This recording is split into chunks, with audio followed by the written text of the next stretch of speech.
Hello, I just completed week 7 of the series of videos documenting my strength.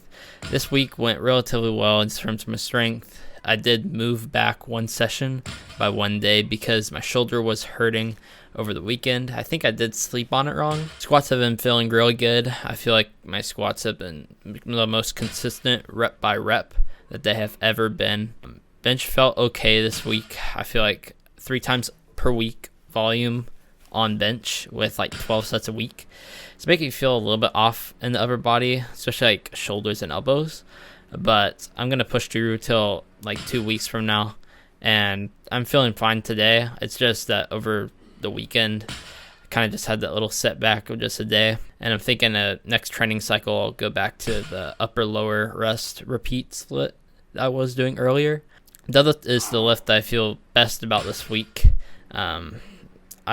I haven't been this strong on deadlifts ever, and the weight has just felt way lighter this week. My biggest goal this training cycle is to hit 235 or 335 at the end, and I think I'll actually be able to do it based on what I did this week. Now, responding to some of the comments in my videos, the first two are actually 2 people, and they were like arguing about if I should wear a belt on my deadlifts as a teenager. I think I should, and this is why.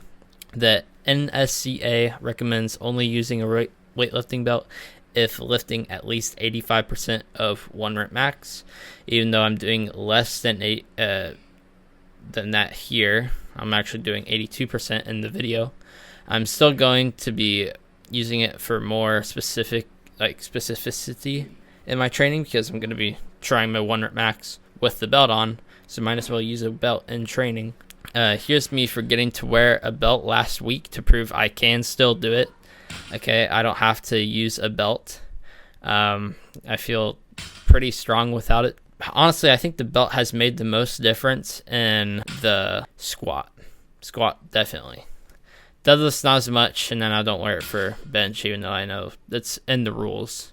Like, you can wear it if you're at powerlifting meet. The person put a rebuttal to the claim of the other person that it's heavy for me and said that if I can do 4 and the weight belt makes the weight feel lighter, which makes me less strong.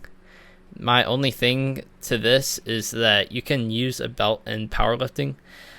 Right? Any powerlifting competition, you can use a belt on the squat and the bench. So might as well use it. I mean, that's the rules I'm going off of for my strength. The point of the belt is to make the weight feel lighter. So I think that's kind of funny that he said that because it's supposed to make you feel lighter.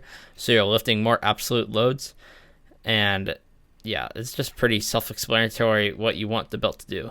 You want to create intra-abdominal pressure, more of it, so then you can lift heavier more stably, right? That's the whole point. Next is from Blake Bulks, and he said that I could have gotten 5 on my top set of 2. I know this isn't a question, but the point of the top set isn't to go to failure, but is to let myself get exposed to the heavier loads.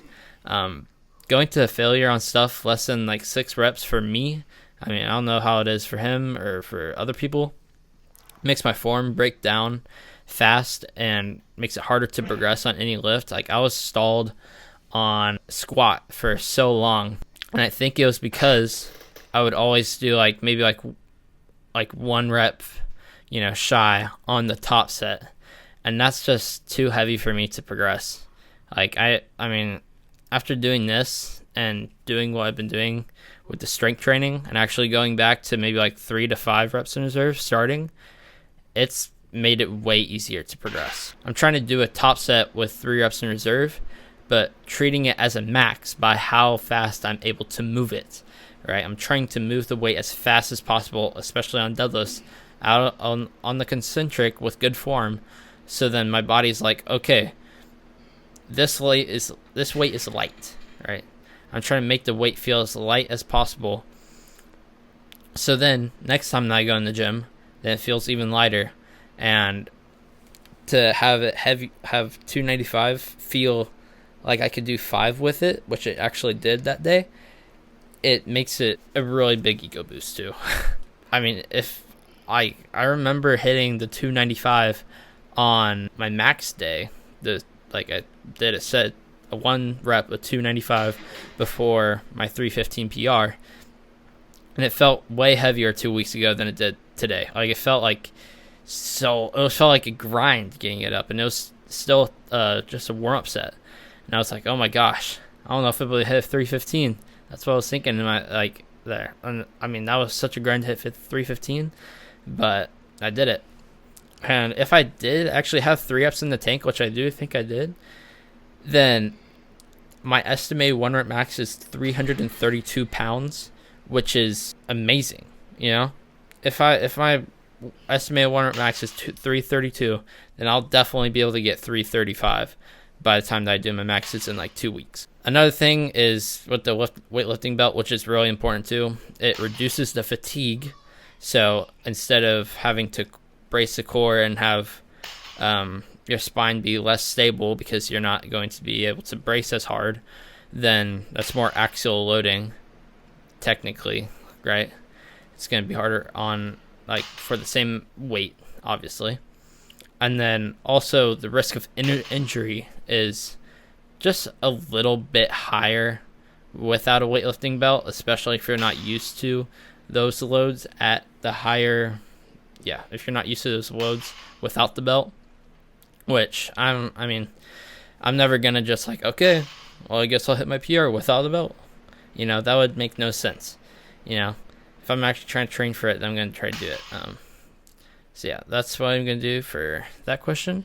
Last comment is asking, how has changing my grip from a pronated to a mixed grip on deadlifts has made a difference, right? It has actually made a huge difference. Here's a video of me failing 265 for 5 because of my grip. Now I can easily pull more than that with no grip problem at all. And it was just slipping, and I feel like I couldn't get that much connection. I think that honestly, that's probably a big part on why I gained so much strength in my deadlift in the past like week or two, is because I switched from a promated to a mixed grip, which allows me to lift more weight, which allows me to get that more neurological drive to build more strength, right? Yeah, that's all for this week. Hopefully this isn't too long, but I hope you liked the video, and Jesus loves you. Bye.